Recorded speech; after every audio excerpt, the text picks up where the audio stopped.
Buenas noches, tengan todos, que Dios me les bendiga de una manera especial. Les saluda a su hermano y amigo evangelista Wilfredo Reyes desde San Fernando de Apure, Estado Apure, Venezuela. Es un grato placer saludarles a esta hora de la noche cuando son las 8 en punto aquí en Venezuela. Estamos específicamente en el Estado Apure, San Fernando de Apure.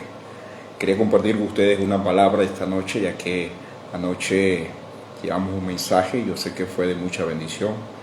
Inspirado por el Espíritu Santo, quise seguir compartiendo una palabra poderosa con ustedes. Hay un tema que está muy interesante, que es el tema de la unidad de la iglesia. Usted pregunta, ¿pero por qué la unidad de la iglesia? Que Jesús oró al Padre y le dijo que sean uno, así como yo y tú somos uno. Queremos ubicarnos en San Juan 17, capítulo 17, versículos 22 al verso 23. Jesús dice: la gloria que me diste yo les he dado, para que sean uno, así como nosotros somos uno, yo en ellos y tú en mí, para que sean perfectos en unidad, para que el mundo conozca que tú me enviaste y que los has amado a ellos como también a mí me has amado. Jesús está hablando de una unidad. ¿Por qué quiero compartir este tema? Es un tema que ha sido polémico en los últimos días. Hay una cantidad de gente que está clamando una unidad de la iglesia. Se supone que la iglesia debería de estar unida, pero todo el mundo habla de una unidad. ¿Cuál es la palabra clave para referirse a la iglesia en cuanto a la unidad? Es una perfecta unidad, no es cualquier unidad. La palabra unidad es un conjunto de pensamientos o de obras o de acciones que un equipo practica. Ejemplo, hay socios en negocios, empresarios, asociaciones que tienen un convenio, se unen con un propósito de trabajar. Es un propósito económico, hay intereses personales. Tenemos una unidad ficticia. En el último tiempo, en algunas iglesias, hay gente que se dice estar unido, pero eso es una unidad ficticia porque hay intereses personales por delante. Cuando digo que es una unidad ficticia, es cualquier cosa rompe el lazo de la unidad. Cualquier cosa dice yo me voy, cualquier cosa dicen yo no sigo trabajando acá, y bueno, y así se maneja este asunto. Primero, la palabra unidad no es la que se refiere totalmente para la iglesia. Hay otra palabra que se llama unanimidad. ¿Qué es unanimidad? Unanimidad, la palabra en el griego, hay dos raíces griegas de la palabra unanimidad. Primero es humus, que quiere decir mismo, y lo otro es tumus, que quiere decir mente. Escuche bien, significa común acuerdo de mutuo consentimiento, mantener la unidad de un equipo, ser todos de una misma mente, es decir, un mismo pensar y compartir un mismo propósito. Entonces no es una simple unidad, es una perfecta unidad. Eso lo está diciendo, para que sean perfectos, una unidad perfecta, para que sean uno, así como yo y tú somos uno. A eso se refiere unidad. Cuando Jesús, por eso es que algunas iglesias creen en la unicidad, porque Jesús está diciendo que el Padre y Él son uno, pero se refiere a una unidad, a una unanimidad que es más allá que una simple unidad común. Es lo que quiere decir la Biblia. Entonces quiero compartir este tema. Yo sé que va a quedar grabado allí para que usted comparta con sus amigos. Se requiere que en este último tiempo la iglesia se una. Pero ¿cuál iglesia se va a unir? ¿Cuál iglesia es la que se va a unir? La iglesia que tenga un mismo sentir, un mismo parecer. La iglesia que habla una misma cosa, la iglesia que piensa una misma cosa. Hay un dicho común a muchas personas que dicen, no importando que haya diferencias, nos unimos, respetamos algunas diferencias en algunas iglesias. No, yo creo que si todos somos una iglesia de Cristo, no debe haber ninguna diferencia. No, Señor. Todos tenemos que ser iguales, tenemos un mismo espíritu, tenemos la mente de Cristo, que más tarde vamos a llegar a ese nivel, que es tener la mente de Cristo. ¿Y por qué tener la mente de Cristo? ¿Quiénes verdaderamente están unidos? ¿Cuál es la iglesia que puede unirse en este caso? Los que tienen la mente de Cristo. Son uno en Cristo. Yo en ellos, dice Cristo, y tú en mí. Hay una palabra muy poderosa aquí para referirse a lo que es unidad. Sí, podemos decir unidad, pero quiero enfocarme más en la palabra que mencioné ahorita. Es muy importante. Unanimidad. Pablo, o los hechos, la mayoría de la Biblia, para referirse a la iglesia, no usa la palabra unidad común, sino la palabra unanimidad. Ejemplo, tenemos allí en los Hechos, capítulo 1, verso 14. Dice, todos estos perseveraban unánimes en oración y ruego con las mujeres y con María, la madre de Jesús, y con sus hermanos. Aquí no dice unidos, dice unánimes. Y es la palabra correcta para referirse a la iglesia en cuanto a estar juntos. Sigue diciendo Hechos 2, verso 1. Cuando llegó el día de Pentecostés, estaban todos unánimes juntos. Ahí dice unánime, no dice unidos. Estaban unánimes, porque la palabra unanimidad es más que unidad. Unanimidad es una unidad perfecta, la que dijo Jesús, que sean perfectos en unidad. Eso es un proceso que debe manejar la iglesia en este último tiempo, porque necesitamos unirnos en un solo hombre, en una sola iglesia. Pero la verdadera iglesia que predica la palabra de Dios tal y cual como está escrita. Hechos capítulo 2, versículo 46 al verso 47 dice, y perseveraban unánimes cada día en el templo, y partiendo el pan en las casas, comían juntos con alegría y sencillez de corazón, alabando a Dios y teniendo favor con todo el pueblo, y el Señor añadía cada día los que habían de ser salvos. Aparece también la palabra unanimidad. Hechos capítulo 4, versículo 24, y ellos habiendo oído, alzaron unánimes la voz a Dios y dijeron, soberano Señor, tú eres el Dios que hiciste el cielo. Ok, hay un poquito de interferencia en la señal. Tenemos un problema aquí en Venezuela, que falla mucho la luz eléctrica. Ok, leemos otra vez Hechos capítulo 4, verso 24. Y ellos, habiendo oído, alzaron unánimes, escuche, la voz a Dios. O sea, todas las actividades que hacían la iglesia apostólica al principio era con unanimidad. No era unidad, solamente una simple unidad, sino unanimidad. Es importante recargar esa palabra, porque yo no oigo esa palabra en boca de los que predican o de los que enseñan acerca de la unidad. Es la palabra correcta que la Biblia nos enseña. O sea, comían el pan unánimes, estaban en el templo unánimes, oraban unánimes. Todas las actividades de la iglesia apostólica eran unánimes, o la iglesia primitiva era unánime.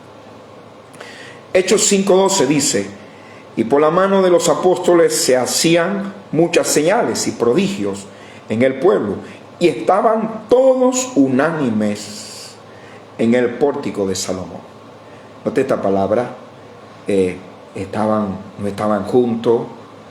No. La gente dice, no, pero es que el aceite y el agua no se unen.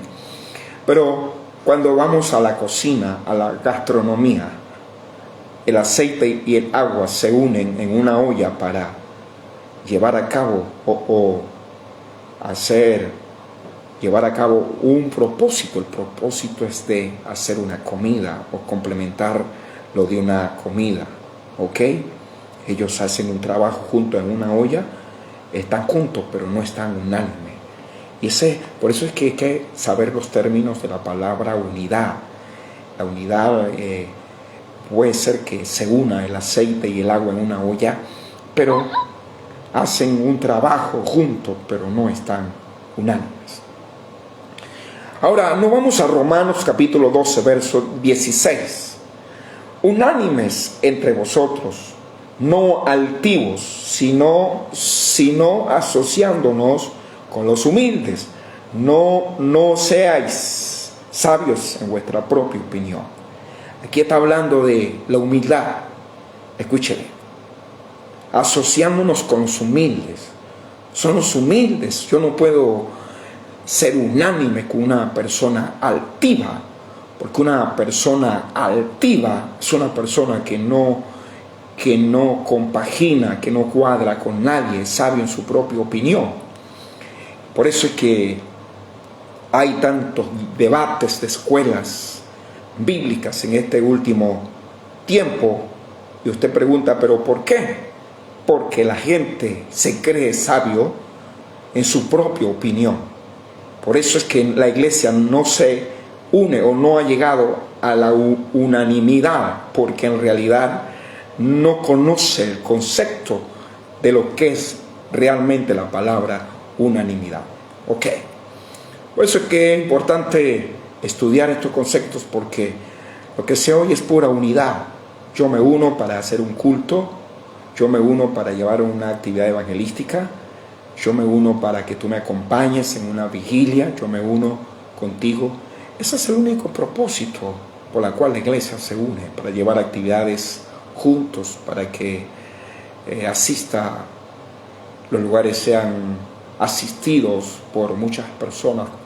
Y ese es el propósito o la mentalidad de algunos pastores que quieren unirse para trabajar supuestamente, entre comillas, pero no hay una unanimidad. Hay una unidad porque me conviene eclesiásticamente, para que no me critiquen. Tengo que estar en la fraternidad de pastores por X cosa, pero no estoy de acuerdo con esto y con aquello y con lo otro. Entonces no hay unanimidad. Por eso es que Dios no está mostrando muchas veces el poder o su gloria. Dice que Dios hacía señales por los apóstoles, maravillas, porque el pueblo estaba unánime. Es una de las cosas que Dios ha querido enseñar en este último tiempo, y vamos a conocer cuál es el proceso o qué hay que hacer para llegar a la perfecta unidad que habló Jesucristo. Ok. Romanos 15, versículo 15, verso 5 y verso 6. Dice, pero el Dios... Tuvimos otra interferencia, pues. Ok. Romanos 15, versículos 5 y 6 dice, pero el Dios de la paciencia y de la consolación os dé entre vosotros un mismo sentir, escuche bien, según Cristo Jesús, para que unánimes a una voz glorifiquemos al Dios y Padre de nuestro Señor Jesucristo. No se puede rendir un culto a Dios cuando hay diferencias en iglesias. No se puede, porque es que no hay un mismo sentir. El problema está, vamos a aclarar un poco esto, cuando dije que habían sabios en su propia opinión, altivos. Es que la Biblia habla de falsas doctrinas. No solamente hay falsa doctrina se conoce como la enseñanza que llevan muchos a cabo, que distorsionan la palabra de Dios, conducen al pueblo a la perdición. Pero hay doctrinas diversas que Pablo dice que traen cuestiones, contiendas, que traen envidias, enemistades, diversas doctrinas, lo que acabo de decir ahorita, diversas escuelas. Tenemos una cantidad de escuelas bíblicas, que por cierto estamos estudiando en estos días esa materia de las diferentes, de las diferentes escuelas bíblicas. Estudiamos esa materia, estamos estudiando hace poco. Y uno se queda sorprendido cuando hay gente que niega cosas que están en la Biblia, ¿no? Que existen en la Biblia y que Dios las estableció. Ellos, con una mala interpretación, usan un pretexto, un contexto, lo sacan un texto. Bueno, tenemos un problema allí, pero ya estamos entrando a la hora que ya se va a arreglar el internet. Nos escribe la hermana Fiamma Stephanie León. Dios te bendiga, varón de Dios. No nos dice de dónde nos escribe, posiblemente de Caicara del Orinoco. Bendiciones para usted, nuestra hermana Stephanie, y los demás que ya se están conectando a esta hora.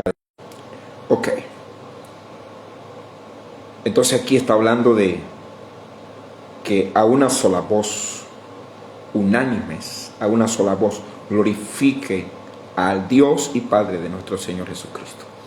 Pero hay que tener un mismo sentir. Filipenses capítulo 1, versículo 27 dice: solamente que os comportéis como es digno del Evangelio de Cristo, para que, o sea, que vaya a veros o que esté ausente, oiga de vosotros que estáis firmes en un mismo espíritu, combatiendo unánimes por la fe del Evangelio. Esa es la palabra correcta que usa Pablo para referirse a la unidad perfecta de la iglesia, la palabra unanimidad, como ya le explicamos. Filipenses capítulo 2, versículo 2 dice: completad mi gozo, sintiendo lo mismo, teniendo el mismo amor, unánimes, sintiendo una misma cosa. Y eso es lo que no ocurre en familias cristianas, en matrimonios cristianos, que no solamente vamos a la parte eclesiástica de la iglesia, sino también en la familia. Quiero transmitir un mensaje a la familia a esta hora de la noche. Se necesita unanimidad en la familia, todos en un mismo sentir, en un mismo espíritu, que todos sintamos una misma cosa. No es que yo me sienta incómodo acá, no es que haya pleitos, contienda, o sea, muchas cosas que están sucediendo en familias, divisiones entre familias.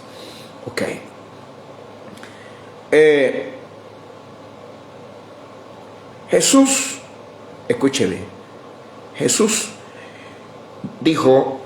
habló de una perfecta unidad.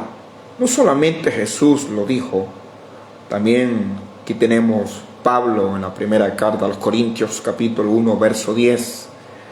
Aquí está completo, esto es un mensaje maravilloso.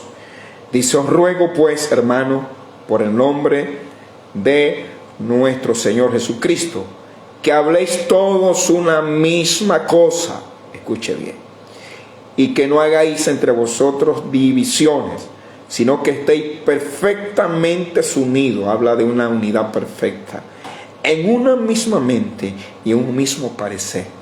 Esto se llama unanimidad. Ahora, segundo paso para tener una unidad perfecta, aparte de la unanimidad, y es hablar un mismo lenguaje. Jesús no compaginó, Jesús no asoció con los escribas y fariseos, que eran en aquel entonces los dueños de la ley, que se hicieron dueños de la ley.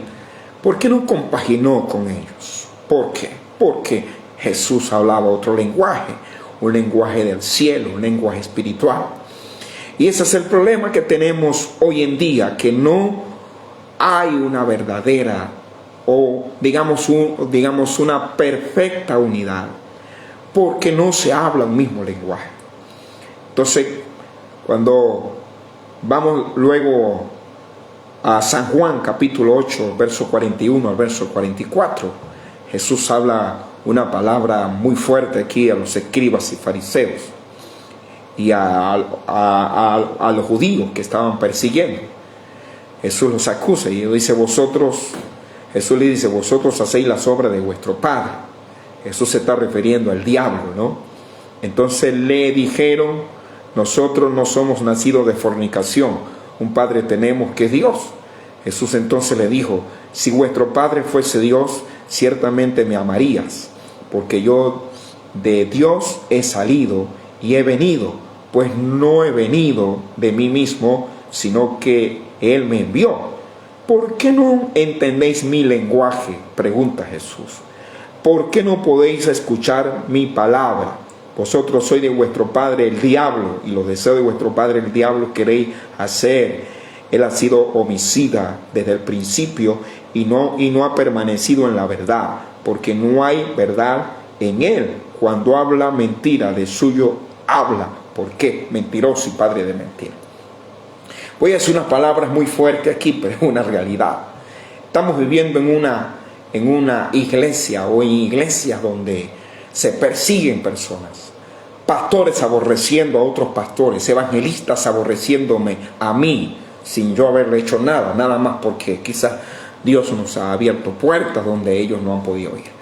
Malinforman a uno, eso es aborrecer. Cuando tú levantas una calumnia contra tu hermano, no lo amas, no puedes estar unido, no puedes pertenecer a la iglesia de Cristo. La iglesia de Cristo es una sola, se ama entre sí.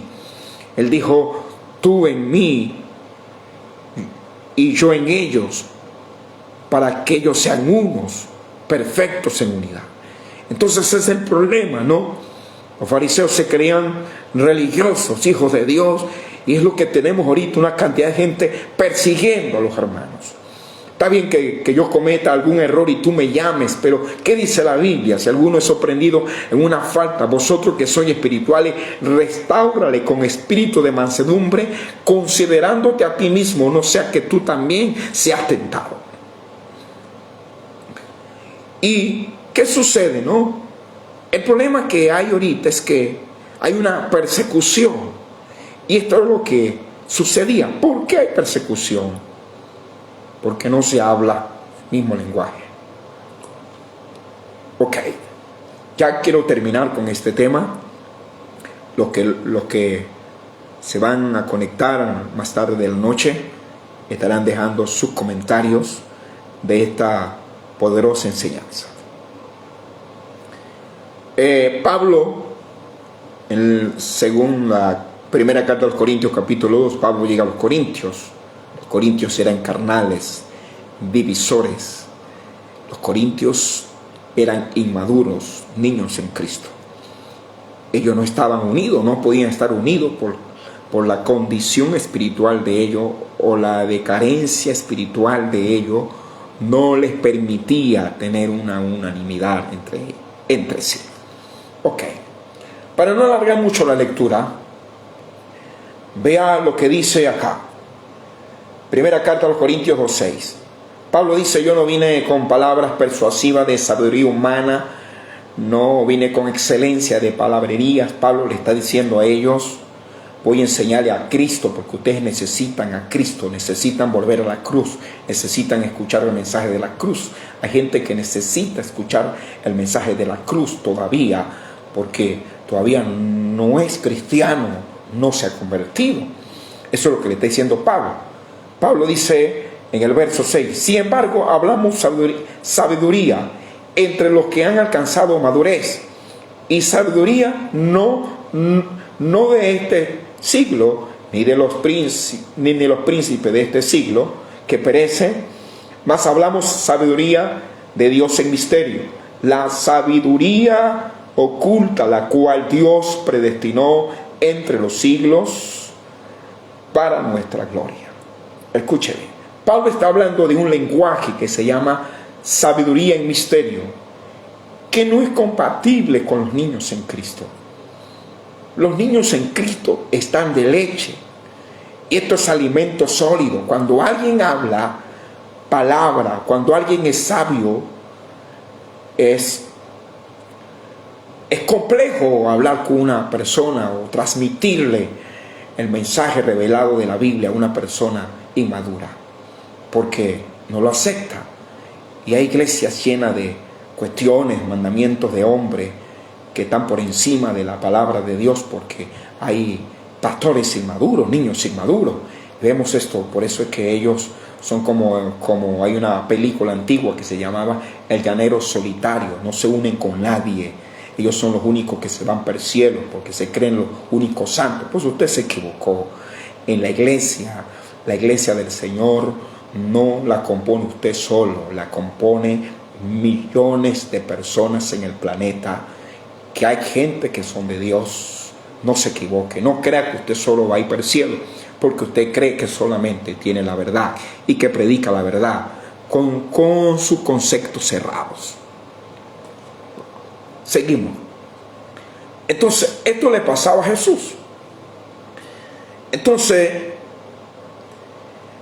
nos adelantamos al verso 13 y dice así: lo cual también hablamos no con palabras enseñadas por sabiduría humana. Pablo lo vuelve a decir.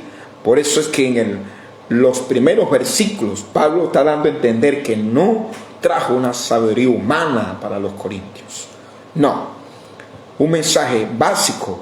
Sin embargo, escuche bien, sino la que enseña el Espíritu, acomodando lo espiritual a lo espiritual.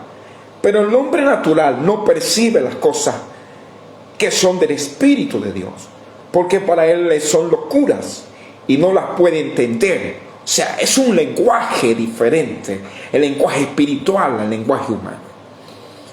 Cuando dice el hombre natural, no solamente se refiere a lo de afuera, que son naturales. Hay gente dentro de la iglesia que son naturales, que ven el evangelio tan simple como que si esto fuese un parque que yo vengo a divertirme aquí, un centro de entretenimiento en la congregación, y la gente viene a divertirse en la congregación.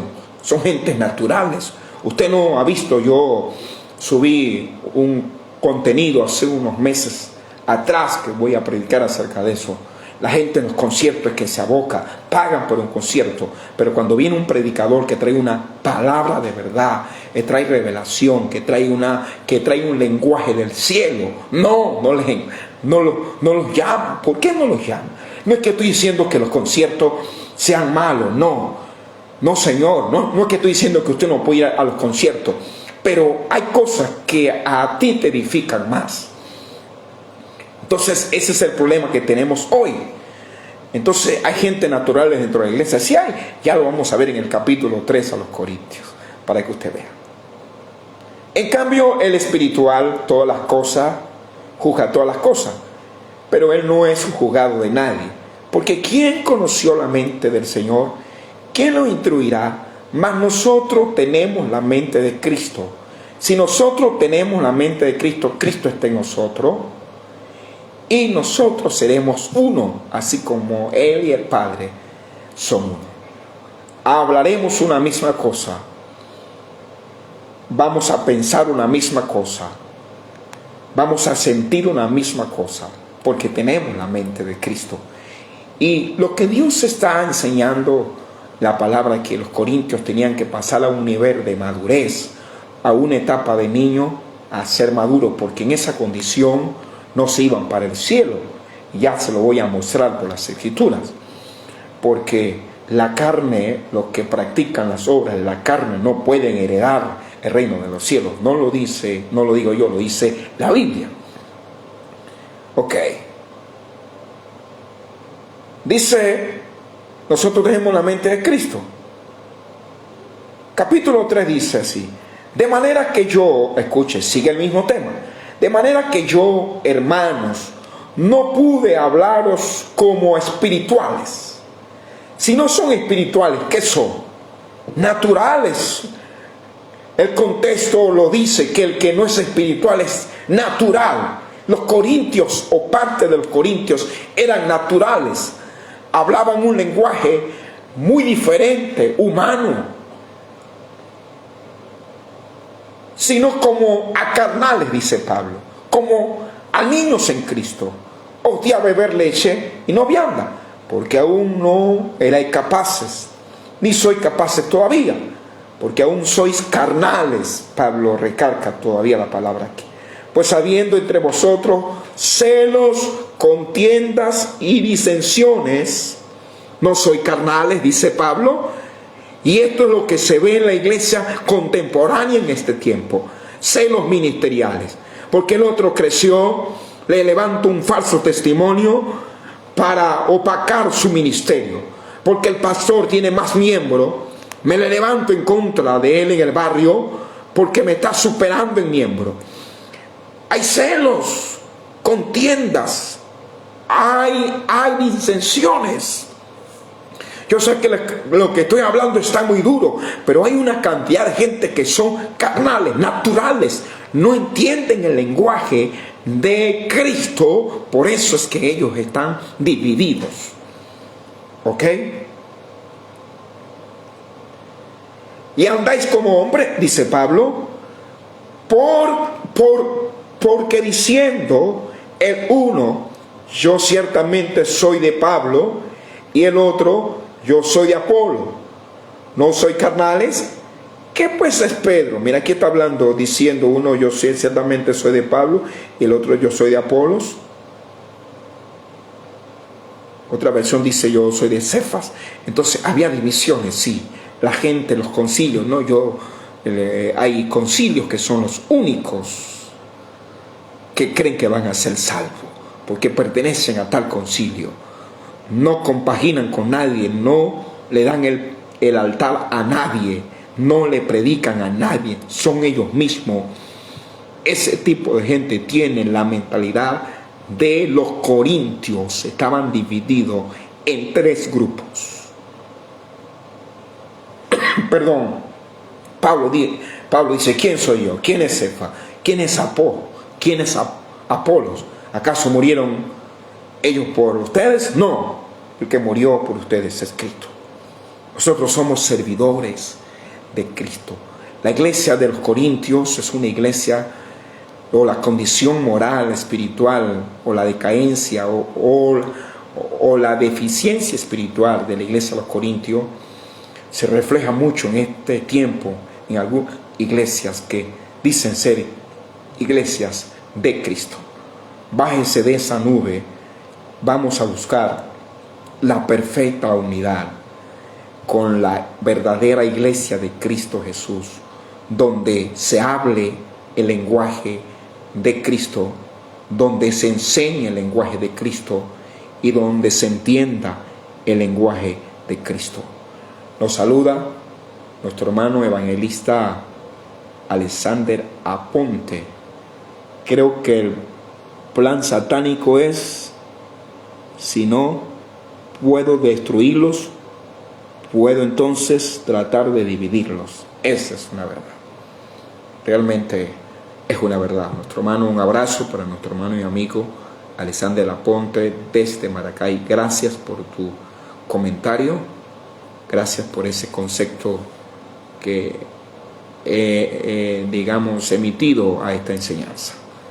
Porque realmente Satanás sabe que divididos, y no solamente Satanás, como alguien dijo que toda la culpa es echada a Satanás. Claro, Satanás tiene cierta culpa, pero es el nivel espiritual de la gente que todavía no ha entendido el lenguaje de Cristo. Todavía son naturales, son carnales, son como los corintios. No entienden la revelación. El evangelio es una revelación. Jesús le dijo a los apóstoles, ¿qué dicen los hombres de mí? Ellos dijeron, unos dicen que eres Elías, unos dicen que eres aquel o el otro. Jesús dijo, ¿y qué dicen ustedes? ¿Quién soy yo? Pedro dijo, tú eres el Cristo, el Hijo de Dios. Jesús le dijo: Pedro, no te lo ha revelado carne ni sangre, sino mi Padre que está en el cielo. Y a quien el Hijo quiera revelar, dice que Dios escondió este misterio de los sabios para dárselo a los niños, a los humildes. Y a quien el Hijo quiera revelar, le revela el Evangelio. El Evangelio es revelación de Dios. Si no entiendes el lenguaje de Dios, arrepiéntete. Deja de ser natural, deja de ser carnal, deja de ser contencioso, deja de ser envidioso, deja de ser divisor.